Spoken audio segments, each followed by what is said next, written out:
Alléluia. Chaque fois que tu veux passer à une autre étape de ta vie, mets-toi à l'esprit que moi aussi j'ai commis des gaffes que Dieu m'a pardonné. Donc lui pardonner, lui, ça ne me coûte rien. Alléluia. Avant de venir le matin, il y a des gens qui ont péché contre Dieu, non? Il y a des gens qui ont énervé le Seigneur. Qu'est-ce qui fait que tu vis jusque-là? Ce n'est pas parce que tu pries beaucoup. Si c'est en matière de prier, là, il y a des gens qui prient plus que toi. Toi, tu avais couché avec la femme de ton frère, non? Tu avais couché avec le mari de ta soeur. Peut-être vous avez même eu à avorter, vous avez eu à faire des choses. Jusqu'aujourd'hui, ta soeur ne connaît pas. Jusqu'à soeur, ton frère ne connaît pas. C'est un problème qui est connu entre toi, le diable et Dieu. Mais comment est-ce que tu vis jusqu'aujourd'hui? C'est parce que Dieu t'a un peu compris, il t'a pardonné. Mais pourquoi tu refuses de pardonner qu'il est celui qui t'a insulté alors que toi tu as fait plus grave que lui? Tu ne te rends pas compte que tu es injuste.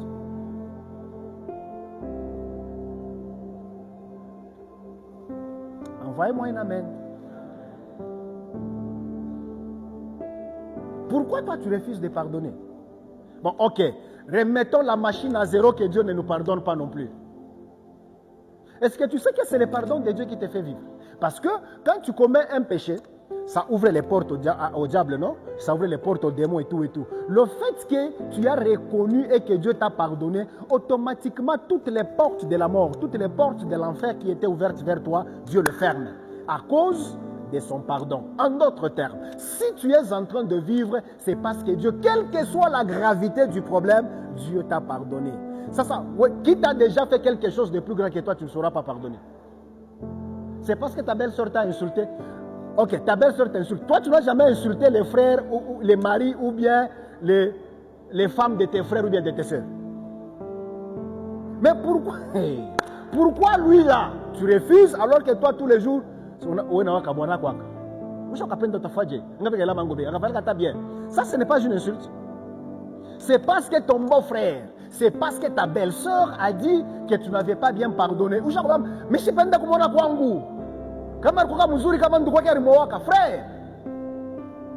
pourquoi vous avez des langages comme ça? Maman, pourquoi tu as des langages comme ça? Toi, tu as insulté les maris de ta soeur avant-hier. Peut-être que tu as demandé pardon, mais Dieu t'a pardonné.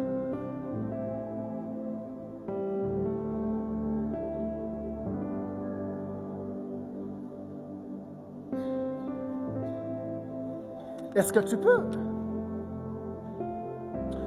Vous voyez, alors que je suis en train de parler là, je suis en train de voir comme... je suis en train de voir... Bizarrement, je suis en train de voir beaucoup de cadenas. Je vois clairement, mais les cadenas sont tellement très rouillés. Il y a des gens qui ont déjà porté les gens dans leur cœur, ça fait plusieurs années.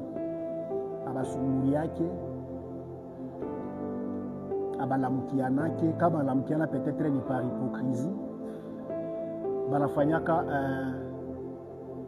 Bonne image devant les gens alors qu'ils ne se supportent pas. Est-ce que tu sais que ça c'est le début de la sorcellerie? Est-ce que tu sais que si tu persistes dans cette attitude, si on t'a donné le poison pour tuer la personne, tu ne vas pas traîner. C'est par là que le mal commence.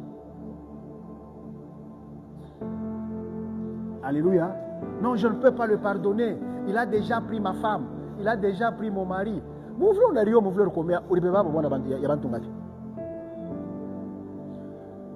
Je vais parler comme un père dans la maison. Tu en avais pris combien avant qu'on te marie? Alléluia. Mais donnez-moi une amène. Vous me regardez ça au Kyrio. Nous sommes dans la présence de Dieu, il faut être très joyeux. Même si ça te fait mal, mais il faut être très content. Alléluia. Fata ça, kucheka kwa nsimba. Fais même une hypocrisie de rire. Pour que moi tu sois au Kyrio, non Kyrio, tout comme présence. Tout comme présence à vous. Avant qu'on te marie là, toi tu as fait quoi dans le monde là? Voilà pourquoi dans la vie, quel que soit les statuts, le rang social que Dieu te donne, ne marche pas sur le pied des autres, parce que la Bible dit, tu seras mesuré de la mesure dont tu tu sais servir pour mesurer les autres. Si tu as une fois été ingrat devant quelqu'un, Dieu fera à ce que... en qui tu vas mettre toute ta confiance. Et puis du jour au lendemain, il t'insulte comme si tu n'as rien fait. Pour que tu ressentes ce que l'autre avait senti parce qu'il avait investi en toi. Est-ce qu'on peut être des chrétiens sincères? Est-ce qu'on peut être des chrétiens sérieux? Est-ce qu'on peut être vrai? Yakousema, si je ne te supporte pas, j'ai quand même le courage de te dire, donc Wenami Abipite, à cause de ça, on arrange. Au lieu de dire, Moutoumi, tu vas bien, gloire au Seigneur, dès que tu tournes le dos, et c'est là le cas de plusieurs personnes ici.